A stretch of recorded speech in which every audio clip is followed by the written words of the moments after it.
Morning guys, Chanel here. Today I'm going to be interviewing Dale Eblacas.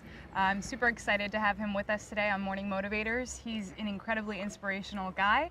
He's certainly impacted my life, and I wanted to kind of share his story with you guys and give you a little bit of inspiration for your day. Where are you from originally?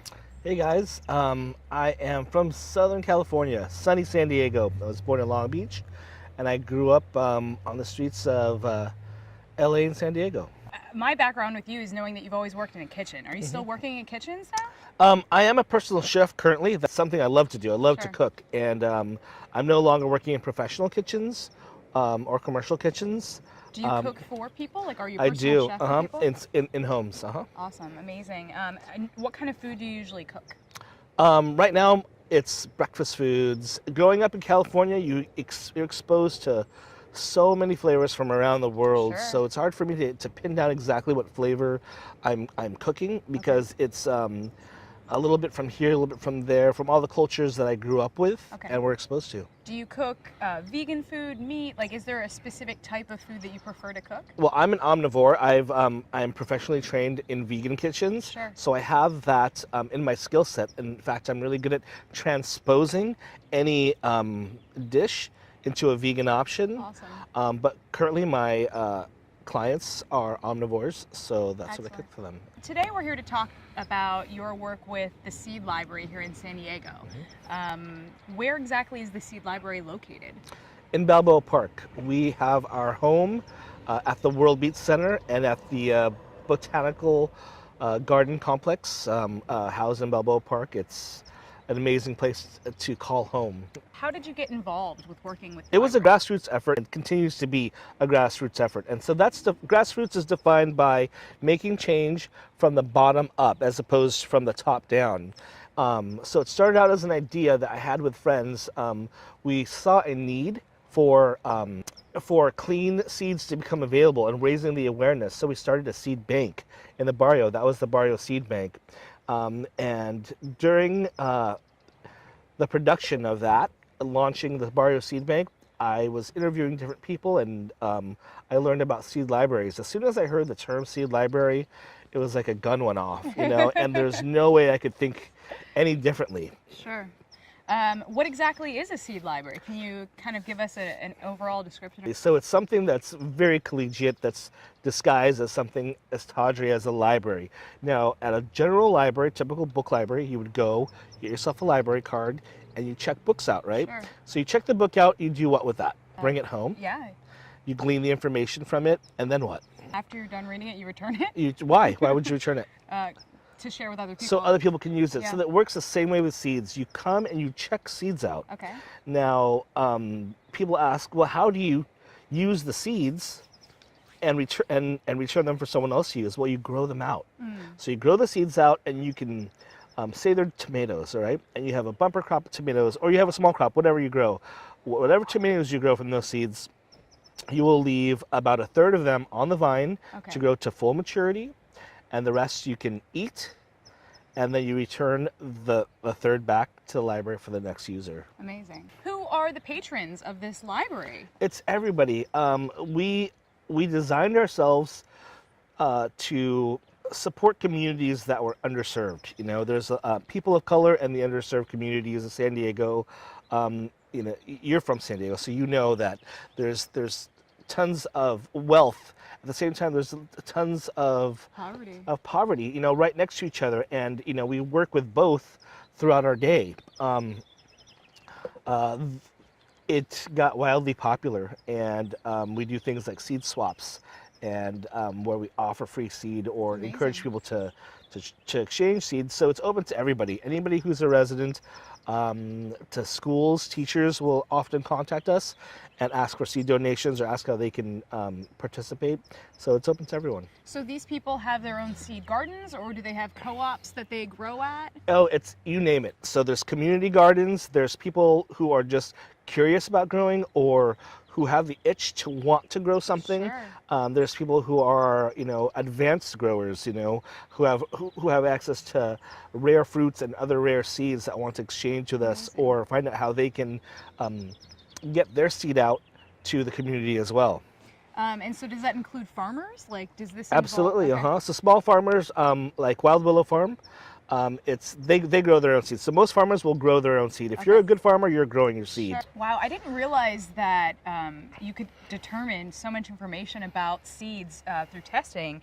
I was actually really curious how you'd be able to know whether you have viable seeds or not. Like, is there some way that you can look at a selection of seeds and tell whether it's this is a great question. Okay. Sure. Now, how do you know if what you're eating is actually vegan? Sure. How do you know it's actually organic? How do you know? Right. You trust the people that you buy them from, yeah, right? Of course. Same thing with seeds. Now, you can buy a package that says, GMO free or organic, but and all those things are important.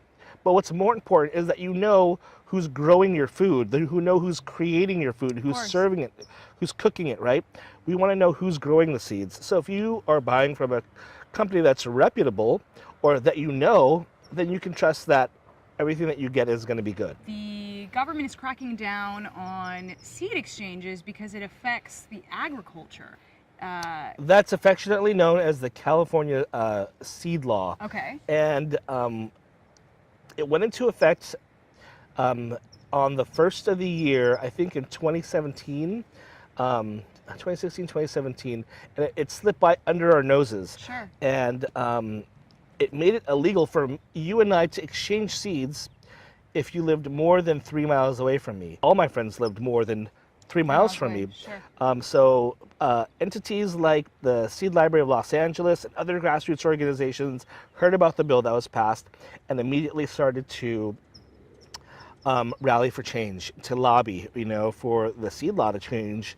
That has since changed, and they have rewritten the law to allow for small farms and small farmers and people to exchange seeds. There's still laws in place, and ultimately it's for good. Sure. It's they designed this law so that to regulate seeds, so that seeds would have more information with them on the packages, saying how much they weigh, where they come from, et cetera. If they're clean, if they're good. For safety. Absolutely, Is it making it harder for you guys to It's do made your it. It's made us stronger. When we were met with that resistance, it caused the grassroots to come together. I see. So we amalgamated, and what it did is it created more community, more strengthened community. It raised the awareness because people began to speak out about these things. Awesome. Within the last 10 years, seed swaps, seed libraries, seed banks, buying seed, growing seed, has become popular. This type of occurrence in the community didn't go unheard.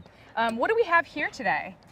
This is some of the work I've been doing. We just got back from Mexico. I don't know if you've been into Mexico. I've been to Tijuana, but I didn't get a chance to see anything. I want to inspire you to go down there. It is North America, so that's Mexico, United States, and Canada. It's our food basket. It's where corn was invented. It's where it came from. So these are all traditional or indigenous varieties of corn and maize that were grown by tribe people or indigenous people of Mexico, and these are their indigenous corns. It's all so beautiful. Does most of the crop turn out so colorful?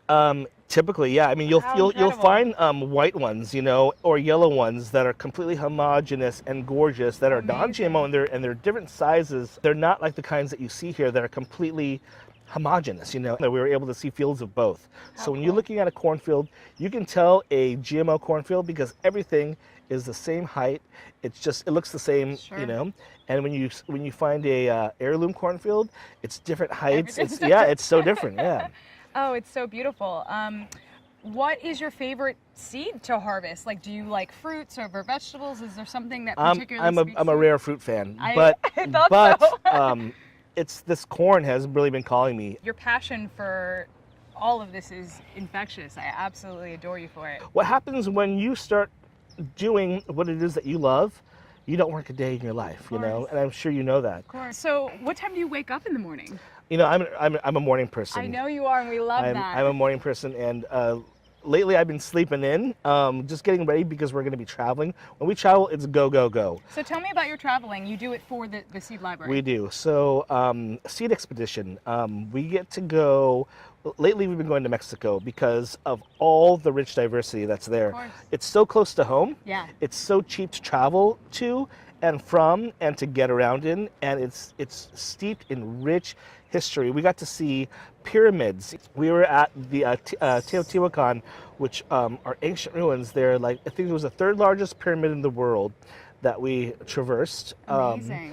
It really has been amazing. We're going to go to Cholula, which is the largest pyramid in the world, and that's in Mexico, and we go down there looking for seeds. Then I have a couple contacts down there. Helen Juarez, who's a professor at the University of Guadalajara, she is a MOV, and she's connected with so many people, and she uses her intelligence and her drive and her work to help small production farmers in rural areas. So I use that connection to meet with these people, and I bring them seed, and I trade with them, yeah. or I'll pay for them in the most fair prices possible.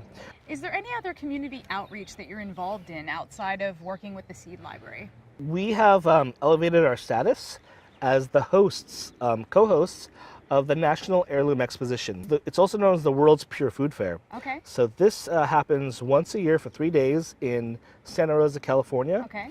It is the largest gathering of its kind. They do the largest display of organic and heirloom produce on Earth. Okay.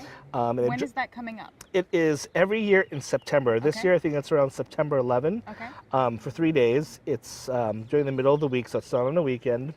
And it is a not-for-profit event. While it is a cash cow and people who vend there make tons of money, Sure. the people who put it on, and myself included, are there because we want to be there. We spend our own money putting displays together, and there's talks that go on every day. I get to speak there and create panels for people, and I'm trying to bring some guy from Mexico up who's, I think he's 24 or something like that, really young, who grows organic heirloom corn. And is just dynamic. Doesn't speak English, but he needs to be here, and he needs to speak about what he does. So it's something that touches communities in multiple countries because people are invited to come speak. It's like a conference, I'm so impressed. Where do you see yourself in 3 years? On a beach somewhere.